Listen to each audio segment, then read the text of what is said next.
ಏನ್ ಬದುಕು ಅಂತ ಸ್ವಾಮಿ ವಿವೇಕಾನಂದರಿಗೆ ಒಬ್ಬ ರಾಜ ಈ ಪ್ರಶ್ನೆ ಕೇಳ್ತಾನೆ, ವಾಟ್ ಇಸ್ ಲೈಫ್ ಅಂತ ಕೇಳಿದಾಗ ಸ್ವಾಮೀಜಿ ಹೇಳ್ತಾರೆ, ಸುತ್ತಲಿನ ಪರಿಸ್ಥಿತಿಗಳು ನಿನ್ನನ್ನು ತುಳಿಬೇಕು ಅಂತ ಕಾತರದಿಂದ ಕಾಯ್ಕೊಂಡಿದ್ದಾಗ ಅದನ್ನ ಮೀರಿ ಎದುರಿಸಿ ನಿಲ್ಲುವಂತ ತಾಕತ್ತನ್ನ ತೋರಿಸ್ತಿಲ್ಲ, ಅದು ಬದುಕು ಅಂತ. ಇದಕ್ಕಿಂತಲೂ ಸುಂದರವಾದ ಡೆಫಿನೇಷನ್ ಮತ್ತೊಂದು ಕೊಡ್ಲಿಕ್ಕೆ ಸಾಧ್ಯವೇ ಇಲ್ಲ.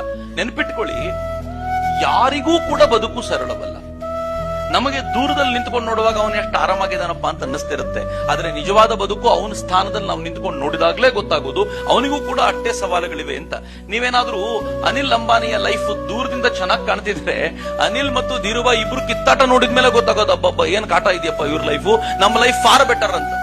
ದೂರದಿಂದ ಬಹಳ ಚಂದ, ಅದರ ಒಳಗ ಅವರದ್ದೇ ಪ್ರಾಬ್ಲಮ್ ಅಂತ. ಸುತ್ತಲಿನ ಪರಿಸರ ತುಳಿಬೇಕು ಅಂತಾನೆ ಕಾಯ್ತಿರತ್ತೆ. ಅದೆಲ್ಲ ಕಡೆಯೂ, ಅದು ಅಮೆರಿಕಾದಲ್ಲೂ ಅಷ್ಟೇ, ನೀವು ಯುಕೆಗೆ ಹೋದ್ರು ಅಷ್ಟೇ, ನೀವು ಹಾಂಗ್ಕಾಂಗ್ ಹೋದ್ರು ಅಷ್ಟೇ, ಚೈನಾಗ್ ಹೋದ್ರು ಅಷ್ಟೇ, ಪ್ರತಿಯೊಬ್ಬರ ಬದುಕಿನಲ್ಲಿ ಸುತ್ತಲಿನ ಪರಿಸರ ತುಳಿಲಿಕ್ಕೆ ಪ್ರಯತ್ನ ಪಡ್ತಾನೆ ಇರುತ್ತೆ. ಆತ ಅದರ ವಿರುದ್ಧ ಹೋರಾಟ ನಡೆಸ್ತಾ ಇರ್ತಾನಲ್ಲ. ಅಂದ್ರೆ ಈ ಬದುಕನ್ನ ಹೇಗೆ ನಡೆಸಬೇಕು? ನನಗೆ ಅನೇಕ ಬಾರಿ ನಕ್ಷತ್ರಗಳು ಅಂತಂದಾಗೆಲ್ಲ ಯೂಶುವಲ್ ಆಗಿ ನಾವೇನ್ ಅನ್ಕೊಳ್ತೀವಿ ಗೊತ್ತಾ, ಆತ ಏನೂ ಇರ್ಲಿಲ್ಲ, ಇವತ್ತೇನೋ ಆಗ್ಬಿಟ್ಟ ಅಂತ. ಅದನ್ನ ಮೀರಿ ಎದುರಿಸಿ ನಿಲ್ಲುವಂತ ತಾಕತ್ತನ್ನ ತೋರಿಸ್ತಿಲ್ಲ, ಅದು ಬದುಕು ಅಂತ.